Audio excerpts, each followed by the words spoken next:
ദൈവത്തിൻ്റെ അതിപരിശുദ്ധമായ നാമം വാഴ്ത്തപ്പെടുമാറാകട്ടെ. അനുഗ്രഹീതമായി ഈ പ്രഭാത ജാഗരണ ശുശ്രൂഷയിൽ ഞങ്ങളെ ദൂരത്തും ചാരത്തുമായി ശ്രമിക്കുന്ന എല്ലാ മാന്യ ദൈവമക്കൾക്കും വീണ്ടും വരുന്ന യേശുക്രിസ്തുവിന്റെ നാമത്തിൽ സ്നേഹവന്ദനങ്ങളെ അറിയിക്കുന്നു. ഈ പ്രഭാത ജാഗരണ ശുശ്രൂഷ നിങ്ങളുടെ ആത്മീയ ജീവിതത്തിലൊരു അനുഗ്രഹമായി തീരുന്നു എന്ന് കേൾക്കുന്നതിൽ അതിയായി സന്തോഷമുണ്ട്. ഞങ്ങളെ ശ്രമിക്കുന്ന എല്ലാവരെയും ദൈവം ധാരാളമായി അനുഗ്രഹിക്കുകയും ആശീർവദിക്കുകയും ചെയ്യുമാറാകട്ടെ എന്ന് ആത്മാർത്ഥമായി പ്രാർത്ഥിക്കുകയും ആശംസിക്കുകയും ചെയ്യുക. ഇന്ന് നമുക്ക് വായിച്ചു കേൾപ്പാനുള്ളത് വാഴുവാൻ വിധിച്ചത്. അതിനെ മനപ്പാഠവാക്യം നമുക്ക് നൽകിയിരിക്കുന്നത് സെബൂലൂൻ ഗോത്രത്തിൽ മുദ്രയേറ്റവർ 12,000, യോസേഫ് ഗോത്രത്തിൽ മുദ്രയേറ്റവർ 12,000, ബെന്യാമിൻ ഗോത്രത്തിൽ മുദ്രയേറ്റവർ 12,000 പേർ. വെളിപാട് 7:8. സെബൂലൂൻ എന്നാൽ ഒരു വാസസ്ഥലം എന്നാണ്. ശൗലിന്റെ മരണശേഷം ദാവീദിനു വേണ്ടി യുദ്ധം ചെയ്യുവാൻ എല്ലാ ഗോത്രങ്ങളിലും വെച്ച് ഏറ്റവും തയ്യാറായത് സെബൂലൂൻ ആയിരുന്നു. സെബൂലൂനിൽ യുദ്ധസന്നദ്ധരായി സകലവിധ യുദ്ധായുധങ്ങളെയും ധരിച്ച് നിരനിരയായി ഐക്യമത്യത്തോടെ യുദ്ധത്തിന് പുറപ്പെട്ടവർ 50,000 പേർ. 1 ദിനവൃത്താന്തം 12:33. യേശുവിന്റെ ബാല്യകാല ഭവനമായ നസ്രത്ത് സെബൂലൂനിന്റെ അതിർത്തികളിലാണ് സ്ഥിതി ചെയ്യുന്നത്. നമുക്കറിയാം, ദാവീദ് യുദ്ധത്തിനു വേണ്ടി ഇറങ്ങി പുറപ്പെട്ടപ്പോൾ ഏകദേശം 12 ഗോത്രങ്ങൾ ഉണ്ടായിരുന്നുവെങ്കിലും ആ 12 ഗോത്രങ്ങളിൽ സെബൂലൂൻ, അതായത് ആ ഒരു സമൂഹം യുദ്ധസന്നദ്ധരായി ആയുധപാലകരായി ആയുധങ്ങളും ഏന്തി ദാവീദിനോടൊപ്പം യുദ്ധം ചെയ്യുവാൻ ഇറങ്ങി പുറപ്പെട്ട ഒരു സമൂഹമാണ് സെബൂലൂൻ സമൂഹം. അവര് യുദ്ധസന്നദ്ധരായിരുന്നു എന്ന് മാത്രമല്ല, വളരെ വിശ്വസ്തരായിരുന്നു. ദൈവത്തോടുള്ളതായ ഒരു ക്രിയാത്മകമായ ഒരു അഭിനിവേശം അവരുടെ ഉള്ളിലുണ്ടായിരുന്നതായി കാണുവാൻ തക്കൊണ്ട് സാധിക്കും. ദൈവത്തോടുള്ളതായ ആ അഭിനിവേശം അവരുടെ ഉള്ളിൽ ഉണ്ടായിരുന്നത് കൊണ്ട് പരാജയപ്പെട്ടു പോകുന്ന ഏതൊരു മനുഷ്യന്റെയും പരാജയത്തിന് മുൻപിൽ അവർ ഇറങ്ങിത്തിരിക്കുന്നതായി കാണുവാൻ തക്കൊണ്ട് സാധിക്കും. നാം ഓരോരുത്തരും മനസ്സിലാക്കേണ്ട ഒരു വലിയ കാര്യം, ദൈവം ആരെയും നിരാശരായി കൈവിട്ടിട്ടില്ല എന്ന് ഇത്തരുണത്തിൽ ഈ വേദശകലം ശരിയായ നിലയിൽ പഠിക്കുമ്പോൾ നമുക്ക് മനസ്സിലാക്കുവാൻ കഴിയും. കാരണം ദൈവിക സംരക്ഷണത്തിന്റെ കരവലയങ്ങളിലാണ് നാം ഓരോരുത്തരും ആയിരിക്കുന്നതെന്ന് അറിയുന്നത് അതിയായി സന്തോഷമാണ്. നാം ഓരോരുത്തരും ആയിരിക്കുന്നിടത്ത് നാം ദൈവത്തെ വിശ്വസ്തയോടെ സേവിക്കുന്നുണ്ടോ എന്ന് സ്വയം ഒരു പരിശോധന നടത്തേണ്ടത് ഏറ്റവും അത്യന്താപേക്ഷിതമാണ്. യുദ്ധസന്നദ്ധരായ സെബൂലൂൻ ദേശവാസികൾ, അവരുടെ പ്രത്യേകതകൾ എന്താണെന്നുള്ളതിനെ കുറിച്ച് വേദശകലങ്ങൾ ശരിയായ നിലയിൽ പഠിക്കുമ്പോൾ നമുക്ക് കണ്ടു മനസ്സിലാക്കുവാൻ കഴിയും. അവരെപ്പോഴും, അതായത് ആരെങ്കിലും പരാജയപ്പെടുന്നു എന്ന് അവർക്ക് ബോധ്യം വന്നാൽ ആ പരാജയപ്പെട്ടവന്റെ പരാജയത്തെ നീക്കുവാൻ അവർ ആയുധപാലകരായി ഇറങ്ങിത്തിരിക്കുന്നത് നമുക്ക് കാണുവാൻ കൊണ്ട് സാധിക്കും. ബെന്യാമീൻ എന്നാൽ അവന്റെ വലത് കൈയുടെ മകൻ എന്നാണ്.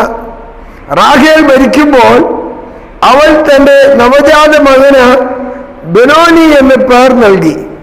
ജീവൻ പോകുന്ന സമയം അവൾ അവന് ബെനോനി എന്ന് പേരിട്ടു. അവന്റെ അപ്പനോ അവന് ബെന്യാമീൻ എന്ന് പേരിട്ടു. 35:18.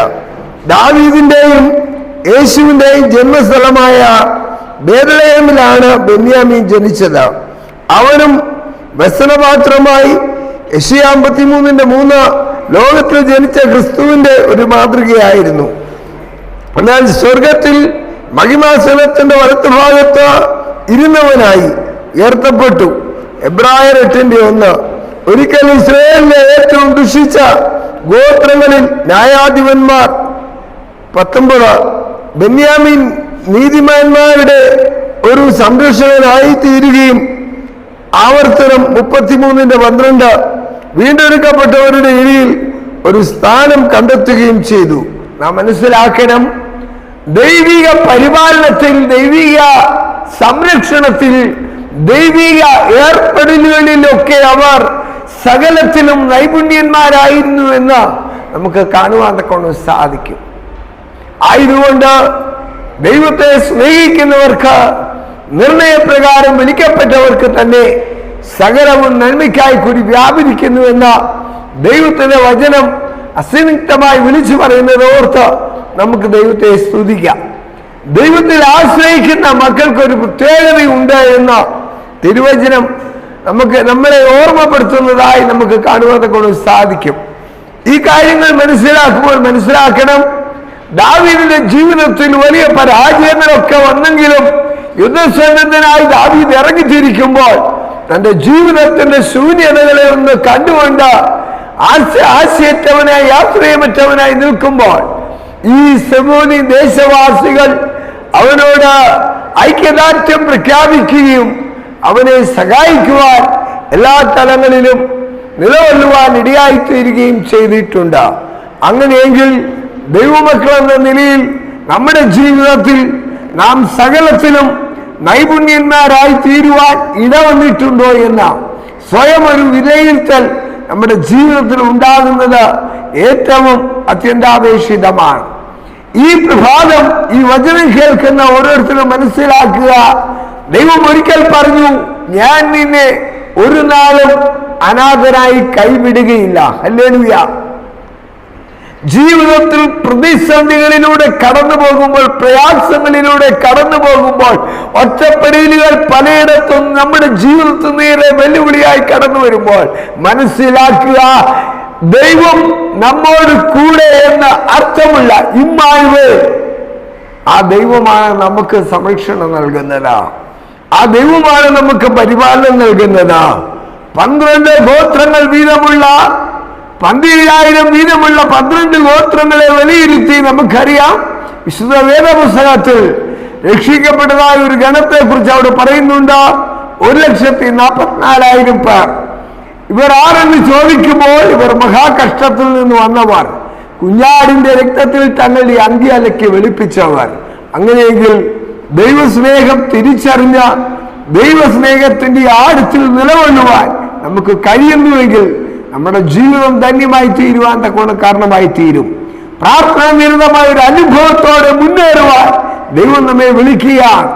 അവന്റെ വിളിയുടെ ശബ്ദം കേട്ട് അവന്റെ ആജ്ഞ അനുസരിച്ച് അവന്റെ ഹിതത്തിനൊത്തോടെ നമ്മെ തന്നെ ക്രമീകരിക്കുവാൻ ഇടവരട്ടെ എന്ന് ആത്മാർത്ഥമായി പ്രാർത്ഥിക്കുകയും ആശംസിക്കുകയും ചെയ്യുകയാണ്. നമ്മുടെ ജീവിതം ധന്യമായി തീരണമെങ്കിൽ നാം ദൈവസന്നിധിയിൽ കൃതാർത്ഥരായി തീരേണ്ടത് ഏറ്റവും അത്യന്താപേക്ഷിതമാണ്. നാം കൃതാർത്ഥരായി തീർന്നാൽ നമ്മുടെ ജീവിതം ധന്യമായി തീരും. നമ്മെ മാനിക്കുവാൻ ദൈവം ശക്തനാണ്.